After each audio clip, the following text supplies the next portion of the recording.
Hey, everybody, this is Jonathan Ogden, and you're listening to the What's Bruin Show. Hey, Bruin fans, this is David Singleton, and you're listening to the What's Bruin Show. Go Bruins. Hey, this is Wayne Cook, and you're listening to What's Bruin Show. Hey, guys, it's Chris Johnson, UCLA national champion. I need y'all to listen to the What's Bruin Show. These dudes are off the hook. This is Maurice Jones-Drew, and you're listening to the What's Bruin Show.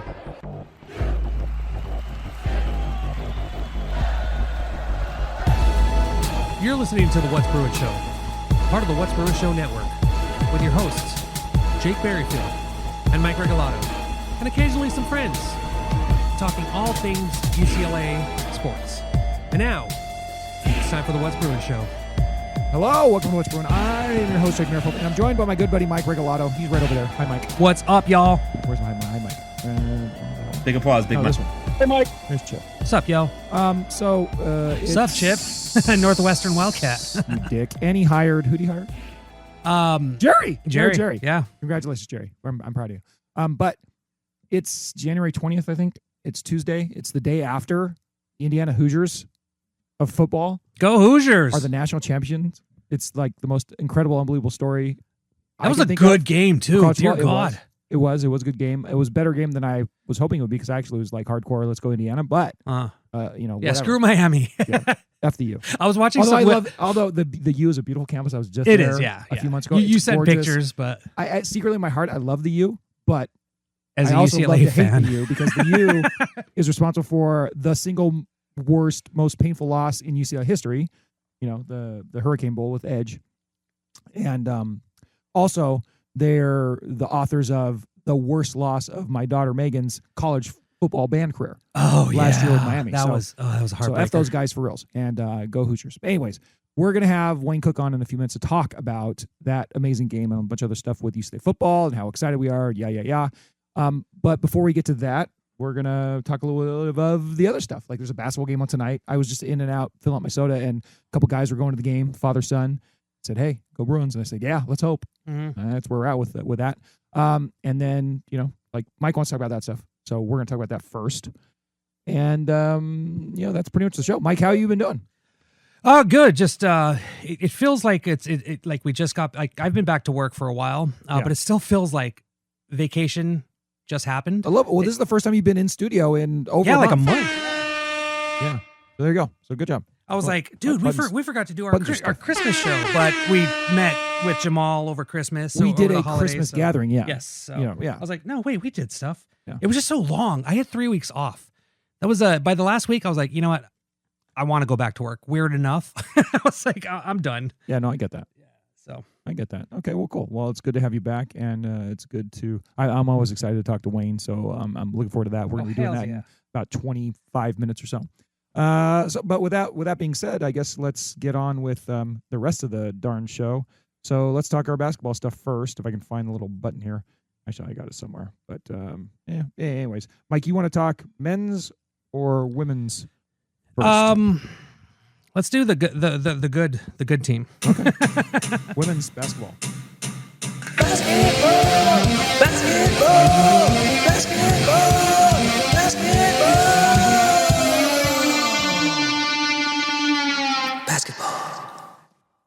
Okay, we're talking women's basketball, Mikey. What's going on? Well, the Bruins are rolling, Jake. That's right. It's 1, 2, 3, 4, 5, 6. Oh, so I let my page. 17-1. Yeah. 7-0.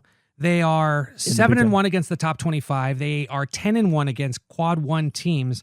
Yet still they're only number 3 in the AP. I get that they have a loss in a row so far. Yes, and they're just beating people. I mean, aside from there was a team just after, was it North Carolina that it was within.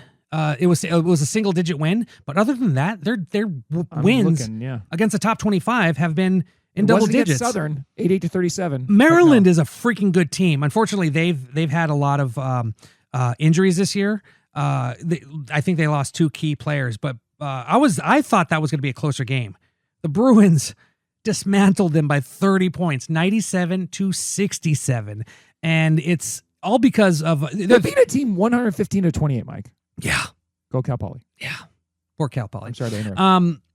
Yeah, this team is just just running on all They cylinders. almost doubled up number 17 USC 80-46. Yeah.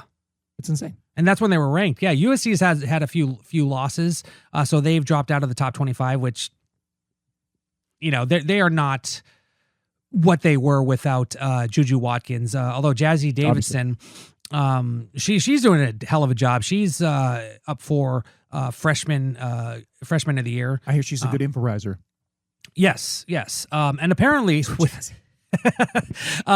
apparently, you know how last time I talked about there are these UCLA women's basketball fan accounts, Kiki and Lauren fan accounts and stuff like that. They keep alluding to the fact that maybe next year, because Jazzy and Sienna Betts are friends, could we see Jazzy in a UCLA uniform? Which, if that happens, thank God. That would be a godsend because UCLA is bridge players, right? UCLA is losing like 8 players, all of their seniors. So it's Do we support that? It's yeah. Jazzy, come on down. I mean, London Jones, went across town, and that wasn't cool. But dude, during that game, I was there when they played USC, and the Bruins gave love. That's their girl. But every time London Jones had the ball, boo! Nice. The Bruin fans were relentless. But even so, this Bruin team is just freaking rolling right now. They're number 2 in the Warren Nolan analytics. They are number 2 in the net rankings. As I said, they are 10-1 in quad 1 wins, the most they have the most quad 1 wins in the nation. UConn is still number 1 because they simply haven't lost, but their strength of schedule is not as good as UCLA's. Like I said, UCLA has a 7-1 record against the top 25. Insane. And it's all because of, Lauren Betts is in proper Lauren Betts mode. It took her a few games to get there, but in the last few games, she's averaging something like 20 points. Nice. And Kiki Rice, and basically all the guards, Kiki Rice, Leisure Walker, Hawkes, and Jana Neepkins, they are just, I don't know, they're just playing very well together. 3-point shooting has been insane. I think UCLA is like 14th in the nation in 3-point shooting. I believe they're in the top 5 in assist to turnover ratio. At any given night, any one of these players can step up. I mean, even Angela Douglas, she's getting a lot of talk for potentially being 6th player of the year, just because she'll come off the bench and just put up like 13, 14, 15 points, no problem. Hit 3-pointers. This team just does not seem like there's anybody that can defeat them. And, I put it out there saying that if UCLA and Texas played again right now, UCLA would beat them 9 times out of 10. Yeah. When UCLA lost to Texas in that tournament in November, I think it was. Lauren Betts was still not up to speed. Sienna Betts wasn't playing. We still don't have Tamia Gardner. So if she redshirts this year, that's actually a good thing for her to not only rest and recuperate, but she'll be back next year. She won't move on. But yeah, I have no words for this team. They're just dominating. Like they're just punking fools left and right. And So- it's I don't want to get ahead of ourselves, right, Yeah. Mike? But I mean, you're going to take for granted they're going to win the Big Ten and they're going to go into the tournament with a very high seed. So I think we said before, like, we'd be upset if this was not a Final Four team. yeah, At this point, are you upset if this is not a championship game team? Are you upset if this is not a championship winning team? Like, very much like- so. okay. Very much so. like upset. like There's no excuses for them not to, even though there's other good teams out there. That's kind of what I'm saying. Like, It- are they like prohibitive favorite national title team going to the tournament? Oh yeah, definitely. They've been Expectations. a number 1 seed, and aside from the fact that they lost, they could already be number 1 or 2 in the nation. But that loss that sticks with you, The Texas, yeah. and that's the thing. Texas lost twice last week, so they dropped. One of them was to South Carolina, the number 2 team in the nation, so they stayed. They didn't lose by much, and it was a close game. But it basically seems like this should be the Final Four. UConn, Texas, UCLA, and South Carolina. If it's not, that would be a huge upset somewhere along the line in the NCAA tournament. So Texas beat both the Bruins and South Carolina earlier in the season, although they just lost to South Carolina, and now they lost 2 in a row. But Texas is kind of a big baller too, I guess. Oh no, they have been the last few years. Last year they were good. I think they were not as great the seasons before that, but no, they're definitely they're a freaking contender. Those two games were really close. The first game that they lost previously before South Carolina was to LSU, and that was basically a bounce back game for LSU because they had previously lost to Vanderbilt. And Vanderbilt, I haven't checked, but I think as of last week they were one of two undefeated teams. Yeah, there's some really good teams in the SEC, but there is separation between the top four and the rest of the field. Like LSU is still a really good team, but I don't think they're as strong as the top four. Vanderbilt is undefeated, but I think if they run up against one of those top four teams, they're gonna lose. Well, how do you think UCLA stacks up against UConn then? That's going to be interesting. They are just talented. They have shooters. It's very similar to UCLA. If they were to play, last season UCLA lost to UConn in the Final Four semis, but UCLA is just the thing that they have this year is 3-point shooting, and it doesn't really drop off, especially when you have 5 players who can hit the 3-pointer. That's what they missed. That's what they needed to help out with Lauren Betts. And when you put that together, I think if those two teams play 10 times, that's probably like a 5 out of 10 for both of them. Okay. Yeah, like both of them just are freaking good. Okay.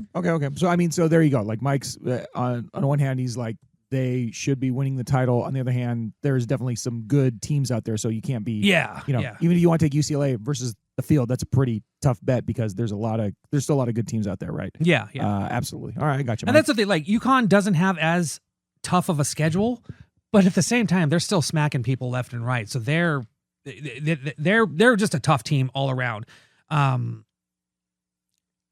It's just going to be who outlasts the other, and that's kind of been UCLA's thing. They just have a deep team that, seriously, knock on wood. Where do you have wood around here? Because they have not had any injuries. They got back Sienna. They're still waiting on Tamia, but no one else has gotten injured. Thank God. Right. If that continues, I think they will be able to stand up to UConn. Okay. Well, now I guess we go to the men's basketball talk. The big game.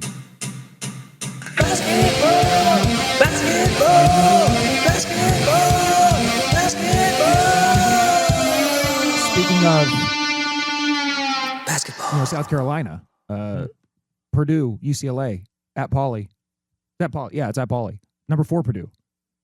On the cock. Yeah. 7 p.m. Jeez.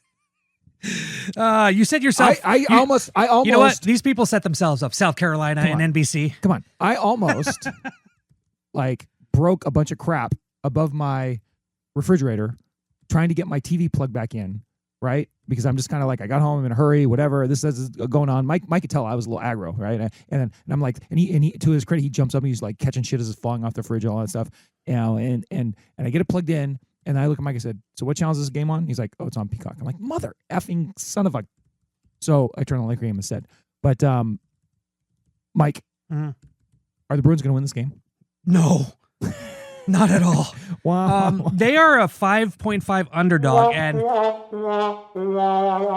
if you still have time, take that bet. It's like half an hour or 20 minutes until tip-off. Take that bet. I would love it to win because I have a friend's daughter is a Boilermaker right now.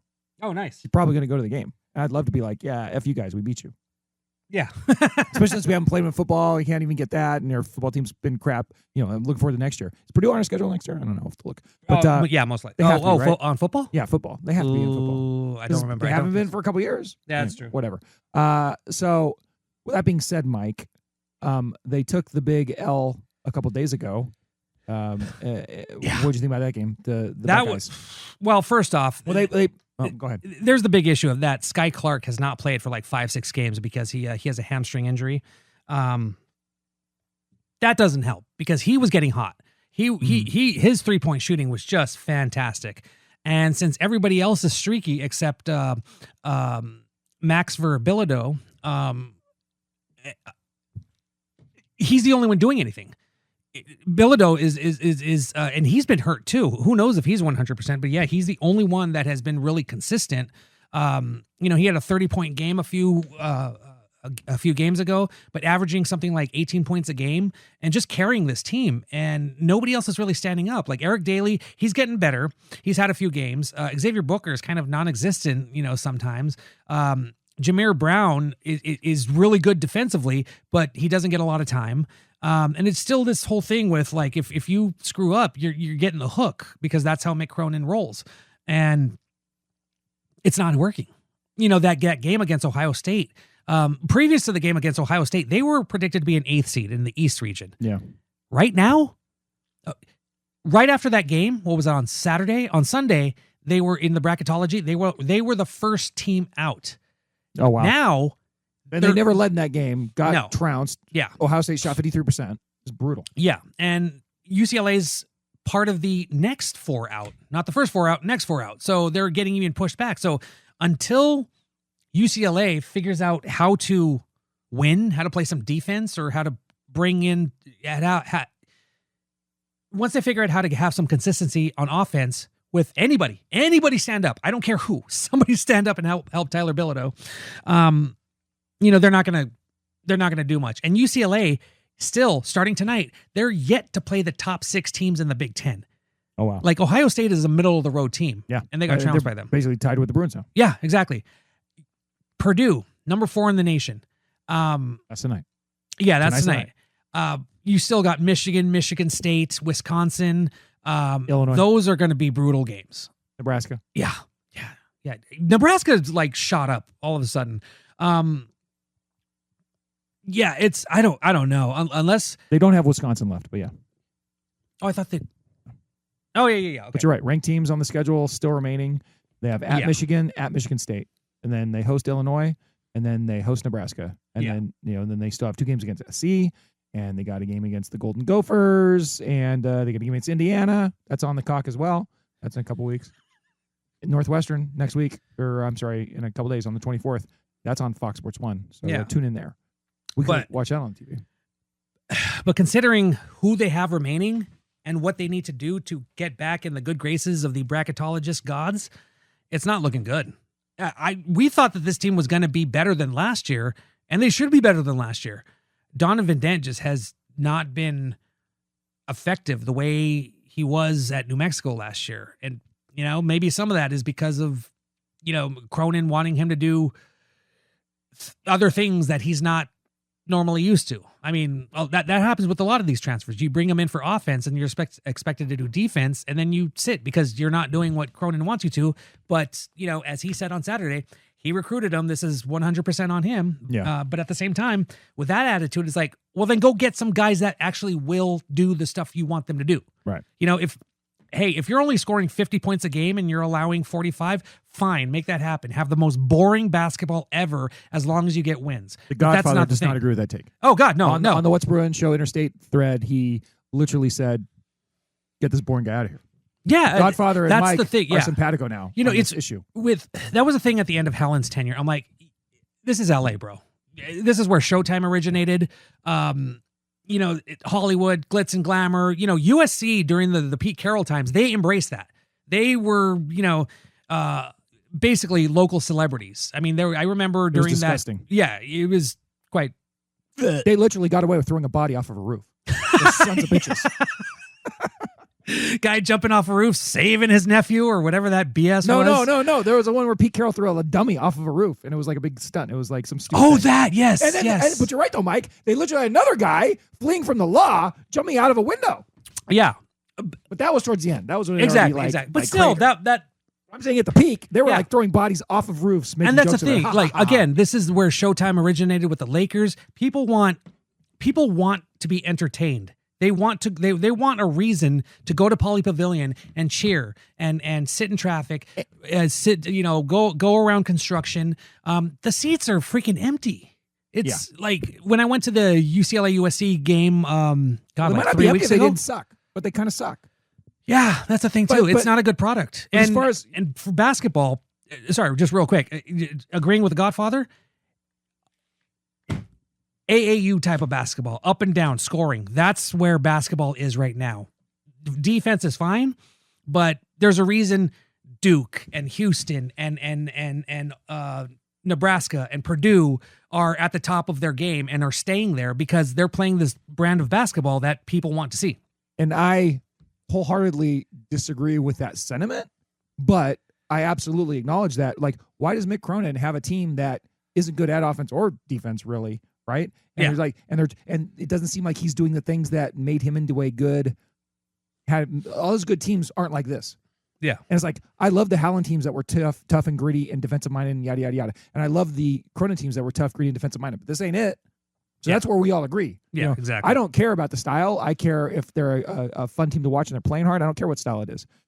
You and the Godfather have more of a what's the aesthetic that you're looking for, and that's fine. And that's a perfectly valid opinion. Yeah. But where we all agree is this ain't it.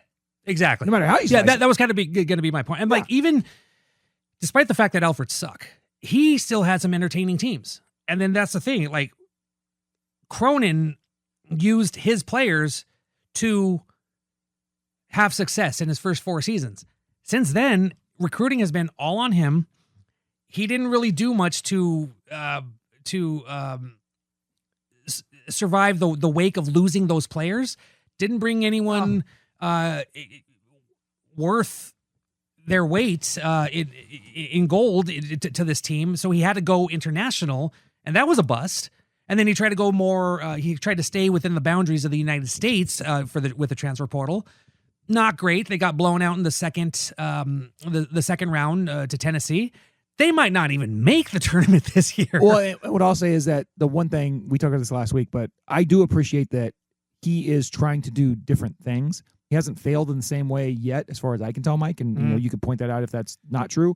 But at a certain point, he's got to break through. And he ain't done it yet. We were all way more optimistic about this. At some point, didn't he break through already? Well, he broke through and then he cratered. It's the same thing with Howland. The thing. It's the same thing with Howland. Exactly. Only exactly. not as good. Yeah, exactly. So that's what I'm saying. Like, he had this team that grew together and became this amazing, fun team to watch. And then they broke apart and he was never able to reshape it. And that's what I'm saying. Like, yeah, he broke through, but then he backslid so far that now all that credibility is gone, and that's what you're saying. He's gone with the fans. He's gone. Yeah, it's about what have you done for me lately? I still want to see him succeed, and I still want to see. I still believe in his ability to coach, and if he's got the team that he wants out there, I think it's going to be a team that I'll enjoy watching. But none of those things are happening right now, so I guess we're going to have to see what happens. Yeah. So I don't know. And then just really quickly, Last just thing, Mike, just looking at the socials. Yeah, no, people are getting frustrated. They're like. And you can see why. Cook. Like, sure, this defense is great. It's fantastic. It worked during the Jaime Jaquez years. He doesn't have Jaime Jaquez, Jalen Clark, Adem Bona type people. I don't know if he can get them. He has one guy committed next year. He's a 3-star. But yeah, I think UCLA is like 14th in the recruiting rankings, just in the Big Ten alone. I think they're down to like in the 40s in terms of nationally. Sheesh. They're just, he's not getting anybody, and it's not a secret anymore that a lot of recruits don't want to play for him. And that's on him. Unless he changes his ways, this is what, in my opinion, this is what we're going to see until he's not here anymore. Well, I'll see, because that's something we weren't saying before the season started. Like, they got Donovan Dent, everything was looking good, and we were expecting this to be like a top 10 team, and then it just didn't pan out. So he has had recruiting coups every single year. It's just they haven't panned out. The teams haven't panned out. So it's like, we'll see, but now you're saying like now they're dropping to recruiting, all that stuff. So that's not great. So let's see how. Well, recruiting hasn't been good in a while. But I mean, they've been getting guys like with this time. Well, the transfer portal, regular high school recruiting, that's been an issue. Transfer portal, that's been a plus. But I mean, there's been something to root for and be like, we're gonna be every year. We've been like, these are gonna be great. And then I agree. Yeah, you know what I'm saying. So all right, we'll see how men's basketball goes. They're gonna take on the Boilermakers tonight at Pauley. Good luck. All right, now let's turn our attention to some football. Blue 32, Blue 32, California, hood, hey! Football. All right, joining us once again on the What's Bruin Show. It is perhaps it's definitely our most generous guest. It's one of our most gracious guests. One of the greatest men of all time is Wayne Cook coming back to the show. Wayne, how are you doing tonight? It's very great to have you again. I'm great. You don't have to exaggerate quite so much in Not the an intro. exaggeration that's no. Well, you guys know that I love. Every time you ask, I say yes because you guys are a blast. That is absolutely true. So no, thank you very much. And this is going to be probably a lot of time. I'll just peek behind the curtain a little bit. I'll put a lot of time into thinking about what I want to ask Wayne Cook because I don't want to waste your time usually. But I think this is probably going to be the easiest night I've ever had of interviewing you because I'm just going to have to say like 4 or 5 words at a time. And then I know you're just going to be able to run with it. Like the first thing I'm going to say is Indiana. Is that the biggest freaking turnaround in sports history? Like, what do you think about that, Wayne? Yeah, absolutely. It's insanity. So we're watching college football and not to mention that the SEC, and I've talked about this forever. I don't hate the SEC. Yeah. I hate all the people that tell us that they're so much better than everybody else all the time. The players are fine. They've had good teams. The Georgia-Alabama dominance was fun to watch. I had a chance to see those teams in national championships up close and personal. I mean, it was fun, but to just sit there. And I truly believe that the powers that be in sports are the reason why we don't have a Pac-12 anymore. They just told everybody how bad these, and trust me, they're not done. They're trying to make other conferences look bad too. What's been great about this year, though, is their argument has been weakened dramatically. They're 3 years in a row, the Big Ten's won a championship. They have this year's record in the bowls and in the playoffs are abysmal. The Alabama's loss was one of the worst losses. So everything they've been telling us about, like I'm tired of hearing about Tennessee doesn't end up in the top 25. Like I had to hear about how good they are. They try to sell you on Arkansas being like, well, Arkansas is a darn good team. I'm like, no, they're not. Absolutely, they're terrible. They lose almost all of their games. So like for me, like seriously, like for me, they try to sell this. We're just so much better than everybody else that you just need to give us, 10 preseason top 25 teams, and then that has an effect on the whole season. And then when we get to the end of the year, it wasn't Ohio State. It wasn't Michigan. It's Indiana, another team that's historically one of the worst football programs ever until the last couple of years when they started winning a little bit. So now they're not last anymore. And it's just been an amazing, amazing turnaround. And what I like the most about it is that what Coach Cignetti did there was he doesn't have a ton of, and this is what's cool about how there's going to be a new era of like, how do you coach as long as the NIL and as long as the transfer portal kind of stay the way they are, how do you succeed in this era? And it was just really cool to see first of all, I had a bunch of older players. That came up a lot. Your average age is like 22, 23 years old, whatever. That matters in football. We saw that with all the COVID quarterbacks over the last handful of years when those guys got to be like sixth-year seniors. They were really good because experience matters. But it wasn't all 4- and 5-star guys. That's what I loved about it. I talk to Phil Steele every week on my podcast, College Sports Now, and he tells me all the time, he goes, good. Yeah, appreciate. I need more of that, by the way. You guys have been a little bit soft on him lately. We've been depressed. But the idea, the idea is that Phil talks about players that have succeeded at schools like JMU, for example, or at other schools that have moved up. We've even seen that at UCLA, right? When we brought players in from, say, North Texas, and they've come to UCLA. And when players are successful, a lot of times the lateral movers don't do as well. They go from one big-time school to another. It's the kids that come from other places where they've been successful and kind of move up. He talks about how they succeed, and you can see that in Indiana. A lot of these players, their quarterback, I know he was at Cal, but nobody wanted him. He was a 2-star guy coming out of high school. Yeah, it's crazy. And now he's a Heisman Trophy winner and a national champion. So there's just so much about like Cignetti, about team, about playing disciplined football. It's amazing. And then actually, if you look at it, you guys, it doesn't look like Miami's already got a bunch of guys that entered the portal. I was just looking at it, and I've seen a bunch of them. I don't see a ton from Indiana. And they're already bringing in a brand new group. They've got a very high-ranked transfer portal class. They've got Josh Hoover coming over to play quarterback for them. So I don't see Indiana slowing down. Yeah, I mean, Yeah. And at this point, like, why would they? Their trajectory has been like almost straight up, and and there's nothing but good vibes and good thinking about that. It's just such a great and Mark Cuban, guys. Oh, yeah, and Mark Cuban's and decided I care about Indiana now. Oh yeah, no, totally. So I mean, with that being said, Wayne, like during that game, and I think I know the answer to it, but were you rooting for Indiana or were you rooting for Miami? Or were you rooting at all? I was rooting for No, I was. I've tried, because you guys know this. We've talked for long enough where I'm a Pac-12 guy, and I always rooted for those teams. There's one school I don't usually root for, but most of the other ones I want them to win. And with Indiana, now that we're in the Big Ten, and I've got a chance to see Indiana a couple times, I have a ton of respect for what they do.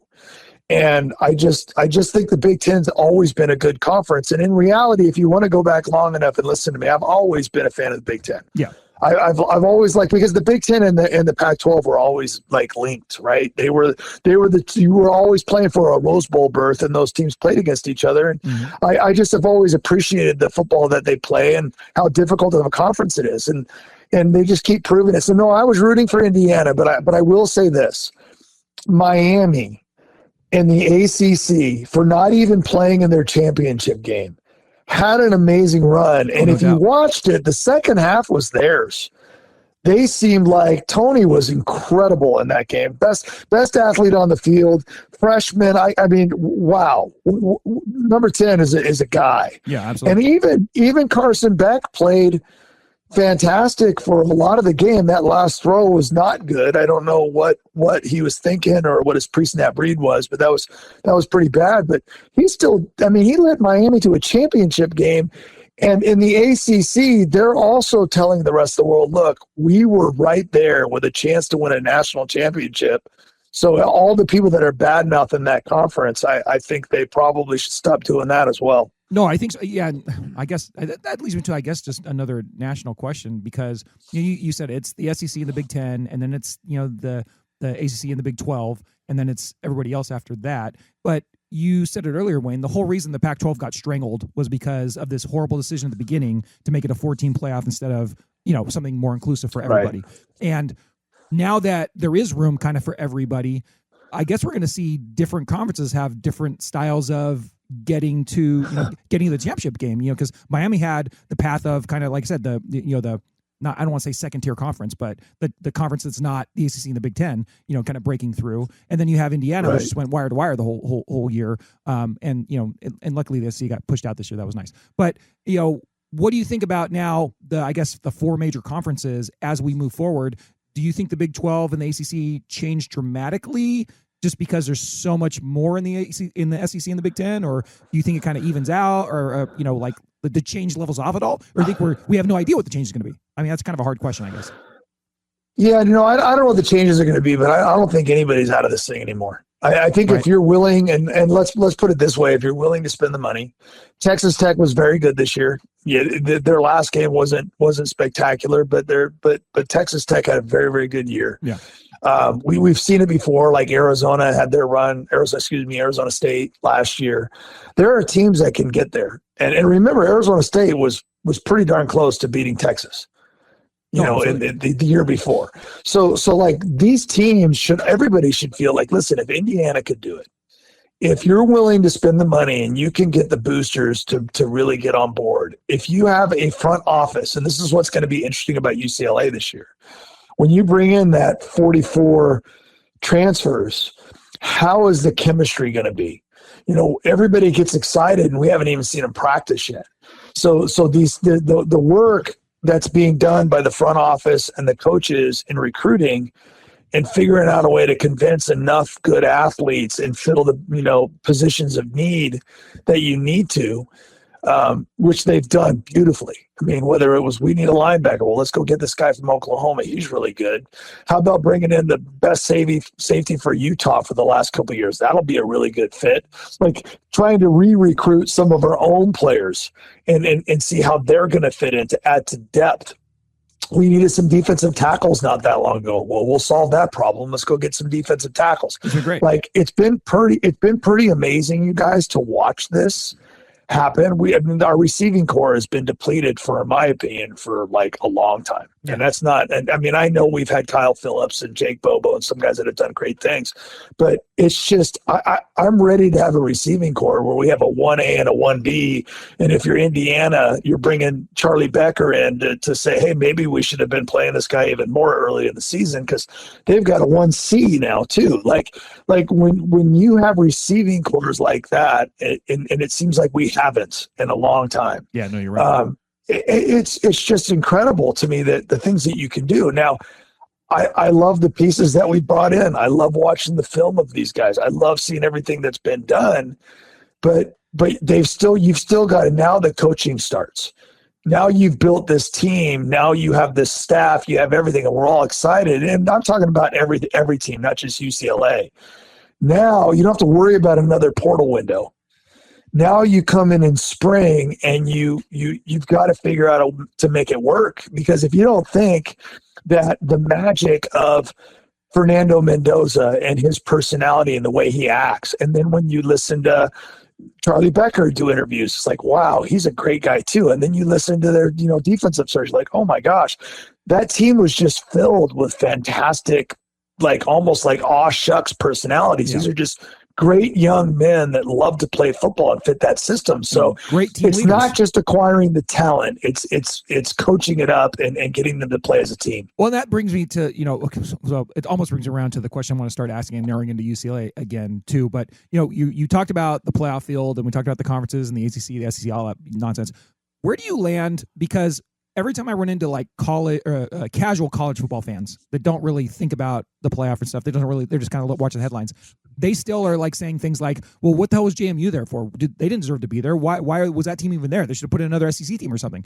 Where do you land on that issue right now? Because the only reason I like the expanded playoff is because there's not really any excuses to leave anybody out. And I like having a group of 5 team in there, or even 2. I don't know. I mean, I don't know if you need 2, but at least having 1 in there, and it should never be taken away, because then at least those conferences have something to kind of go for at the end of the season. Where do you think about that issue, Wayne? Yeah, I kind of am with you on that. I don't mind it being 1, maybe 2 is a little bit much, but remember, because I think Notre Dame deserved to get in. Yes. And I have my problems with Notre Dame. I really wish they had joined a conference. I'm tired of them. Everybody just bending over for Notre Dame. It's not like Notre Dame's like they were. I mean, they won their last national championship when I was in high school. Yeah. It was like 1988. I'm like, come on, you guys. It's not like Newt Rockney's out there, because this isn't the Rudy days. This isn't like things have changed. It doesn't mean Notre Dame's not good, but to have the entire country just kind of bend over and say, oh, Notre Dame, if you're in the top 12, we'll guarantee you a spot. Like, what? Yeah. What are we talking about? Like, I don't even understand that. Why do they get their own rules? I mean, so that kind of stuff does bother me. That being said, I still thought I thought that Miami and Notre Dame should have both got in, and I thought and I said this before this all started, and I thought Alabama should have been out. And to be honest with you, there were Alabama fans. I mean, most logical Alabama people, and we know that not everybody's logical when they're sports fans, but even they thought they weren't good enough this year. Right. It was a down year for them, and like they're so used to being so good, they would admit this wasn't that team, and then. To go back to the JMU comment, JMU had 500 yards of offense against Oregon, which, by the way, Oregon was a little bit overhyped too. One of the problems with these huge conferences is that the schedules that Ohio State and Oregon play aren't equal to some of what the other teams play, because you have an 18-team conference, and it's almost impossible to have everybody play a fair schedule. But the idea that Alabama got beat as bad as they did, what's your argument? Like, JMU showed better than Alabama did, in my opinion. Well, and that's kind of the point, right? I mean, it's like it shouldn't be between JMU and Notre Dame. It should be between Notre Dame and Alabama. And Notre Dame, if they go 11-1, they're guaranteed to be in the playoff. There's no way they don't make the playoff. But a 10-2 Notre Dame team, they're on the bubble. And an Alabama team that played like they did, right? They should be on the bubble too. But there's room enough in a 12-team playoff for one of those little guys to get in there and see what they can do. And turns out they acquit themselves quite well. I think we all think, right? Yeah. But well, let's put it this way. Trust me, as UCLA fans, you guys, did how many and you know this happened, how many tweets went out or comments on social media? Oh, who's this West guy? I want him. Oh, yeah. Who's this Knight guy? I want him. Who is this? Like, and then as the transfer portal unfolded and you started seeing the players like, ooh, I like that receiver too. I'm glad we got him. I like, you start seeing, because they played well against an Oregon team that we know how much talent they have. Yes, absolutely. So that's when you got to see those players on kind of the equal footing with teams that we're going to be playing with at the top half of our conference. And they showed well. And I don't know if you guys did this too, but I forget the name of the quarterback now, like Barrett or the quarterback for JMU. The whole game, I'm watching him and I'm going, okay, this is Nico, but Nico's like 4 inches taller, probably more than that, more like 6 inches. Nico's faster. Nico's got a stronger arm. And I was literally thinking about, like, because I don't know if we knew yet. I'm like, if we get this offensive coordinator, I'm thinking about plugging in Nico. And again, there's more to playing quarterback than the measurables, than speed and arm strength and height. And there's more to that. But I know that we could all imagine running the same offense, what Nico and his abilities could do. And so you start getting excited about all that stuff. No doubt. Alonzo Barnett III and Nico. Yeah, I definitely had the same sort of thoughts. Now, Wayne, bringing us now, let's dial it into UCLA and the fact that they got the coach that I think we're all very excited about from JMU, and the whole coincidence or whatever that, it happens to be where Cignetti got hired from, and look at the success Indiana had, and look at the success that JMU was able to sustain once Chesney got there.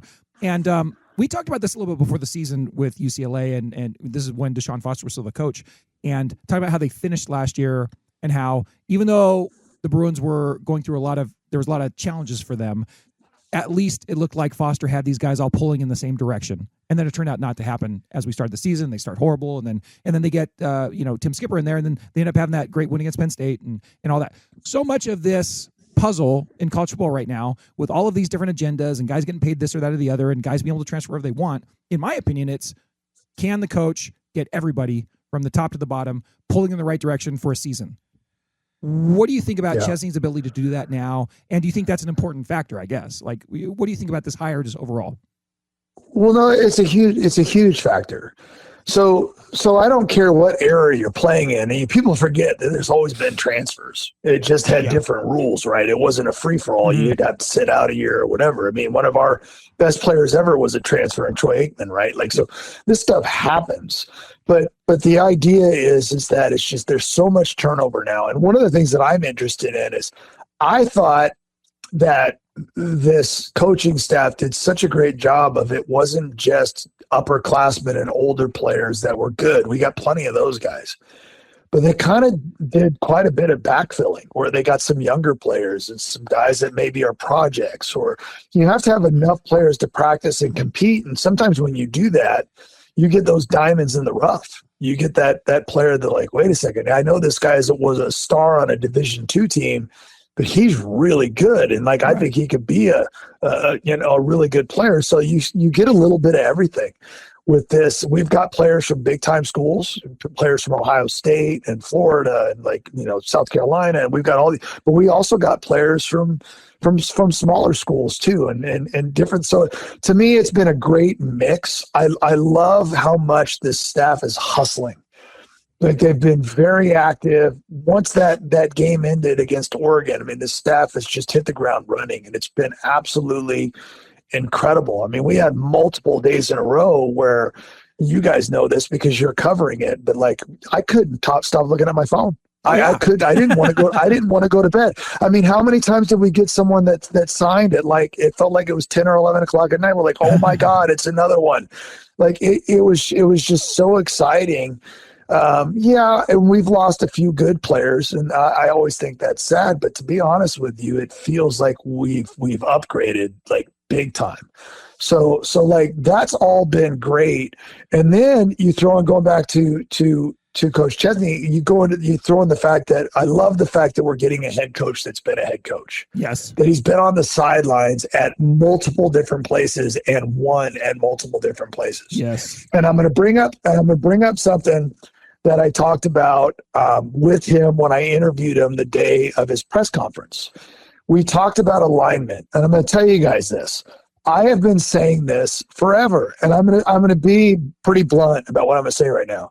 I've been basically a part of UCLA since Donahue, because I started broadcasting under Toledo, and I've been there for every single coach and every single staff and every single assistant, everybody since then.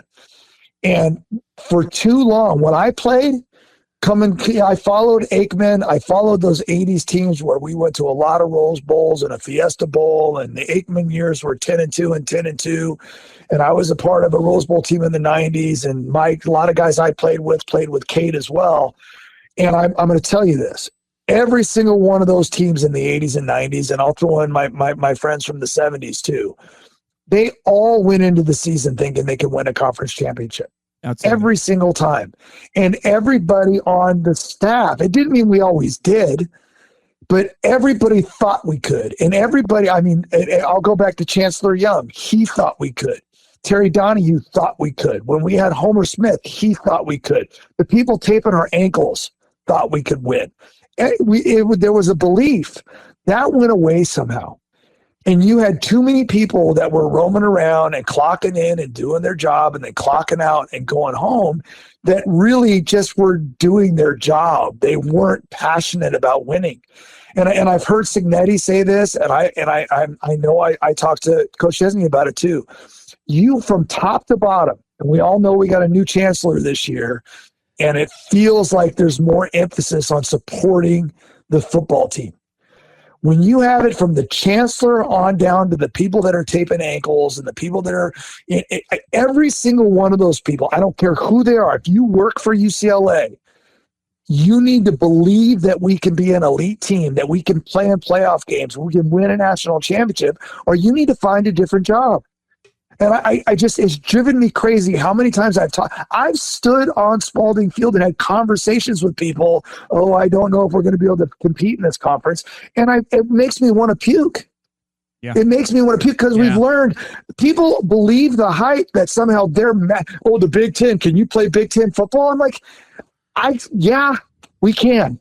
We absolutely can. We've done it before. We can do it again. Like it's just that kind of stuff has bothered me, and I feel like there's not going to be they're not going to tolerate that.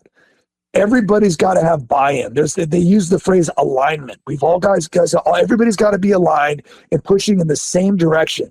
And if we get people doing that, it doesn't mean you're going to win every game. It doesn't mean that it's always going to be perfect because things happen in football. Injuries happen. The ball doesn't always bounce your way. But here's my point. If you don't think that way, you've got no chance of that magical season that Indiana just had. Because if everybody doesn't believe, you're not going to get there. So I feel like there's been a change in that. I know you guys love this, but I love the other day that they brought the whole staff practically out to some of these big-time high schools in California. I thought that was a great move. Say, listen, we're here and we're going to be recruiting you.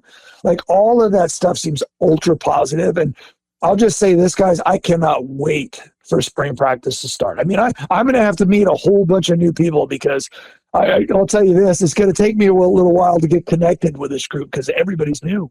No, absolutely. Yeah, no, it's going to be, it's really exciting because we have nothing but kind of potential to look at, and you see how much change there's been. And it's like, it's funny because going into last season, there was, a lot of turnover in the roster too. And there's this, it's so college football, so weird right now, but it's just like you said, Wayne, this guy's got what seems to be the coaching chops. He's bringing in a new staff. He should have the vision. We've got you did it so great at the press conference and everything with, everything from the chancellor on down.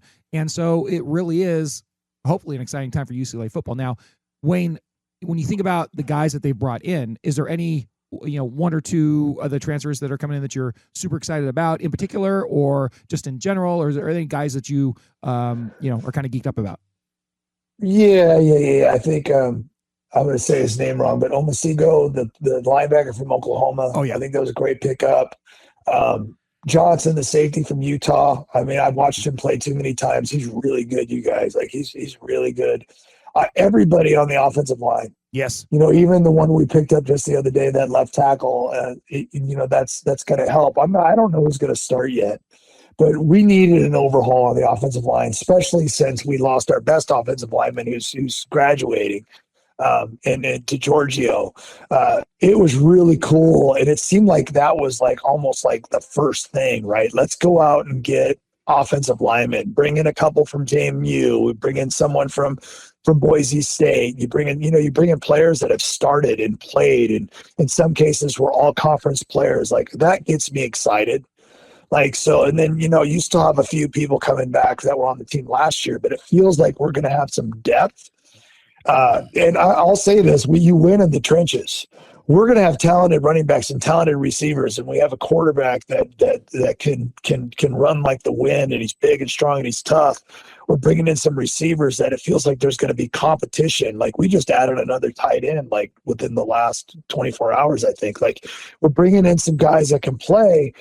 And then, pass rush was a horrible issue last year. And I know we all wanted West. That was the big one on the list because we saw what he could do. And he's a young player, by the way, someone that maybe could be around for a few years. That's true. But they brought in other ones. They brought in the other defensive end from JMU also as a really, really good player. So like you throw in like a lot of these players. And remember, we got Scooter back.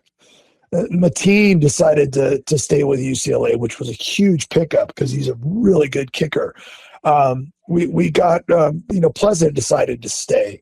Martin decided to stay. Like we had a lot of players that said, listen, I think they're building somebody here, and I want to be a part of it. And so it's going to be exciting to see competition. Because it feels like I don't know what the starting five on offense is. I know we can guess. I mean, on the offensive line, but I'm excited for there to be competition because I want the best five to play. Whether or not they have a bunch of stars next to their name or less or whatever their score is on whatever, transfer portal site you're looking at, whether they're, whatever their number is, I don't really care. I want the guys that are going to fight like crazy to win that position to play. And that's what football's always been to me. You earn your spot and you play. And so receivers the same thing. We've got more receivers than there are spots, so there's going to be a rotation, I'm sure. But the last time I checked, receivers don't want to come off the field that much. So earn it. Go out there and prove that you're the type of person that shouldn't be taken off the field. I mean, I to be honest with you, I got tired of I felt like our receivers for a while, like can anybody catch the ball and keep running? It just feels like we catch the ball and fall down all the time. And I watch these other games and receivers are making people miss and run after catch. And I watched some of the guys we're picking up, watch some film that they played. And some of these guys have great ability to run after catch. So I'm very excited about that too. Along the lines of that, losing guys, we see that Quasi is gone. Keanu's gone. Some of these guys that we know, and that was kind of the issue last year with not having media access. We couldn't get to know these guys, and yet some of the guys that we were keen with, some of the guys that we were fan favorites, some of them are now gone, and that's that's unfortunate because personally, I don't know what the conversations are, but I can only imagine what Quasi's thinking, what Keanu's thinking, what all these guys are thinking to transfer out. But to lose 22 guys and to gain 44, I mean, that says something. You're just talking about how these guys just hit the ground running, the coaching staff. And we don't know these guys, but obviously all of these outlets are doing their takes on it. What are your thoughts on, you don't know a guy, but you see film, you check out his history. Are there any guys that kind of like stand out to you that could be the guy next season? Well, I'll tell you that the running back Wayne Knight is a guy that I enjoyed every time I heard him do an interview. He just seems like a great guy, and so I love that. And I do my best, and I know that over the years, whether it's been limited access for you guys or I know that almost everybody. I felt like there was a huge stress release when I believe Coach Chesney said there'll be more open practices, which is fantastic. And I think I almost felt the whole media section at the press conference go like, what did he just say? Yeah. Like it was like an exciting moment because, well, what's crazy, you guys, is, and I felt like this for a long time. And there's some changes as far as I've always had pretty good access, and I get to go out and go to practice and meet the players and do the best I can. And then I share what I can without sharing too much. And it's always been, I've loved that role because I've earned the trust of coaches, and I'm gonna have to do that again. I mean, I have to make sure the staff knows that I'm one of them and I'm on their side, and I want to see this team win and succeed. And I'm definitely, involved, but I also don't want to, go where I'm not supposed to go. I'm going to be treading a little bit more lightly until I kind of earn my wings with this group. Yeah. But I've always felt this way. And I know that when we're talking to Chesney and I'm listening to the press conference, coach was very, like, it feels like he gets it, that being good with the media, which we've struggled at for a while now. Like, I mean, even if you go back, like Jim Mora was great when he was great. Yes. But he could also be difficult. He got real. Like, right. He could be real difficult too. Chip was Chip. He didn't want to do it because it just wasn't his thing. Like he I don't think he ever really wanted to deal with the media.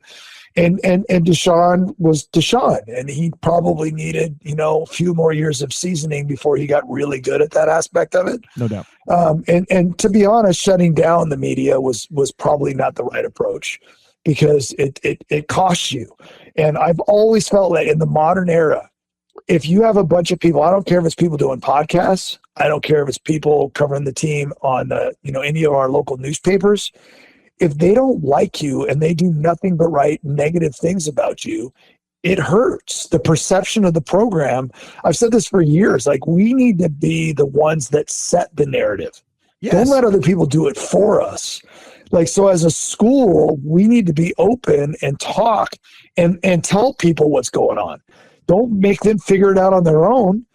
That you kind of dictate what people think, and you can do that. And so this is a long-winded answer of saying, have the players, Nick Cope and I do the Bruin Insider Show, and we've had great access to the coaches. Deshaun did it with us. Skip was great with us. Those were some of my favorite interviews I've ever done. I really love that guy. You guys did a great job. And I can already tell that. Well, I can already tell that Coach Chesney is going to be great too.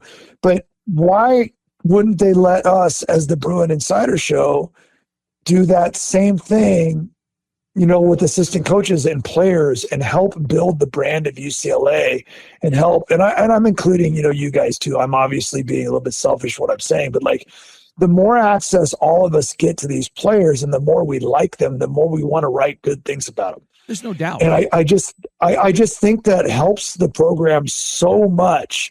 And so I hope that's going to be the case. I hope we really buy into how much, instead of being adversarial. And I've told you this before. There's certain people that have been in the media, and some of them aren't even in our circle anymore. Right. In my 25 years of doing this, instead of just been jerks. Their job was to tear people down. Yes. And so like to me, I'm going to have a hard time with that, because I hate it when people do that, because of how much I know that people put into the sport. So I'm hoping that we have a better relationship, media, players, everybody else, and that they use that as a positive to promote these players. And that's the thing too, Wayne. It's like, of course, the Bruin Insider Show and Wayne Cook and Nick Cope should have the most access, because you're actually part of the actual apparatus. And we're not going to dispute that at all. Yeah. But sports media has changed so much in the last 10 to 15 years, where it used to be, it was the LA Times, it was the Daily News, and these guys, their job was to be sort of impartial, and they had to kind of watch that and stuff. And me and Mike are going to call it as we see it, and the other people out there that cover UC are going to call it as we see it. But when you actually have outlets called Bruin Report Online, the Bruin freaking Bible, and it's a Bruin Show, we're in a position where we actually want to be positive. Yeah. So if you let us do it, we goddamn will. But you can't say, give us a double little fingers and say, oh yeah, no, we don't want to talk to anybody, and just see how it comes, and then watch us go on the field and go 3-9 and say what you're going to say. That's not setting us up for any of us up for success. So I wholeheartedly agree with you there, Wayne. And you guys do a great job, and we're hoping that it continues. Now, Wayne, the last thing I want to talk about is just heading into the season. We got all these good vibes. We got Bob Chesney. We got all these transfers. We got his coaching staff. We have no idea what these guys are going to look like when they get on the field in what's the first game? Early September next year, September 5th against Cal. Right. Cal. It's my daughter's team after she's a graduate from Berkeley, and we're going to go to that game together, I hope. Anyways. Well, and they hired a pretty darn good coach and are getting after it in the portal also. Yes. Yeah. So anywho, they're playing in the non-con. They got Cal. They're at Memorial Stadium. And then they host San Diego State and they host Nevada, and then they have this Big Ten schedule. And on this Big Ten schedule, I like this Big Ten schedule for next year because the two toughest games are on the road, which is great. You want your toughest games to be on the road because then they're kind of like, well, maybe you win, maybe you lose. You got the old college tribe, but whatever. So at Michigan, at Oregon, and then you have this great home schedule. You host the Trojans. What are you thinking about next year? Like, you don't have to put a record on it if you don't want to, Wayne, but just like, what are you looking for next year out of this team, like as a floor and a ceiling, if that's a fair question to you? It's a fair question. I actually think, listen, last year was rough. I was hopeful that our defense would find a way. Yes. I was so wrong with the offensive coordinator stuff. Doesn't it feel like that was like 2 or 3 years ago now? It was such a strange year. Yes. Because it just, to lose both coordinators, and I Coach Malloy, I'm so happy. I think didn't he go to Penn State? Yes. I think that's why with a couple of so I loved Coach Malloy, and I still do. I think he's a fantastic guy. It didn't work out. He lost a ton of talent off the previous team, and it just wasn't what it needed to be. And then on offense, it with Tino, it absolutely, like, I love the way he talked at practice. I loved, like, I felt like he understood the quarterback position really, really well. But man, it did not translate. It just really was difficult. Play calling sometimes didn't make any sense. The way we used our running backs, who I thought were actually somewhat talented, didn't make any sense. Like, it just, no one could ever get in a rhythm. There was just so much that didn't make any sense. And yeah, we had our little spurt of fun, but let's be honest, we really had 2 games. We had Penn State and Michigan State. After that, let's be honest, our offense fell off a cliff. Yeah. It went from being really pretty good for 2 games, and then it was almost like people like, okay, we've got film on you now. And it was horrible. Even that third win was not a good offensive day. No. So it was bad. And now I look at this team, and I'm going to agree with you guys. I love this schedule. Like, the Cal opener, makes me anxious because I feel like Lapointe is going to be a good coach. I think I feel like, coming from Oregon and bringing, a certain style and, good quarterback, and we're going to have to show up and play that first game. No doubt. So that one matters, but I feel like this team, why can't we win 8, 9, 10 games? Woo! Why can't we go into November? Well, let's go. Hey. But listen, we were weak at rushing the passer. Did we go out and get people that can rush the passer? Why, yes, we did. Oh, yeah. Yeah. We were weak. we were exactly. We were weak on the offensive line. Did we shore that up? Why, yes, we did. Mm-hmm. We had a good secondary last year, and I'm still bummed that we lost Jordan, even though he went on. I forget where he's going, but he's a really good player. But we had players come back, and then we went out and added some really good pieces in the secondary. So I think we're going to be good there again. That was one of the positions we were good at last year. I think we got way better at receiver, you guys. Yeah. Yeah. I'm sorry, but one of the things I've hated, and I don't like to say names when I say this stuff, but I shouldn't feel as bad because they're making money. But if you're J-Mike from a few years ago, and you're, everybody's talking about you like you're JJ, and I used to hate that. I'm like, he's not even close to JJ Stokes. He's not even one leg of JJ Stokes. He went and he pretty much put up the same type of stats at Florida. Right. It's why do we? Jake Bobo was 5 times better. That's in the and I'm like, but we watch a guy in practice make a couple of good plays, and we act like they're great football players. Quasi was talking about winning again. It's not a knock on him. It wasn't all his fault. be talking about winning all kinds of awards and stuff, and you know, get 2 or 3 passes a game. If you're, you know, like that's not, and part of that's the offense, part of that's a lot of other people, but like, Certainly. I'm kind of over that. If you're going to be a good player, just shut your mouth and show up to practice every day. And then you show us that you're good by making plays. Yeah. Like listen, the Charlie Becker story for Indiana is so great because he wasn't a Cignetti guy. He was with Coach Allen before that. He had to kind of wait his terms while the other, you know, while Cooper and Surratt were going off. And then all of a sudden he earned playing time. And the next thing you know, in my opinion, he's one of the best receivers in the country. I mean, that guy does nothing but make plays. He's incredible. And so, like, that's what I want. I told Braden Pagan for years, dude, you are as good as anybody out here. He's kind of that Charlie Becker looking type player. And I'm like, you need to start believing how good you are. And I would have conversations with him at practice.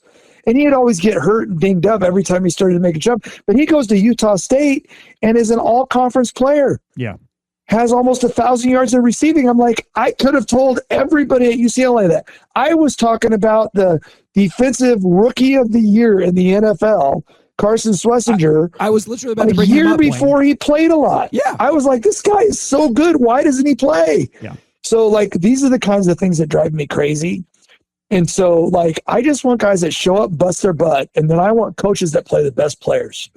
Not the guys they've given the most money to, not the guys with the most hype coming out of high school, the best players. If we do that and we have true competition and we don't have players that are just, because let's be honest, I don't care if we're talking about basketball, I don't care if we're talking about football, I don't care if we're talking about college or the NFL.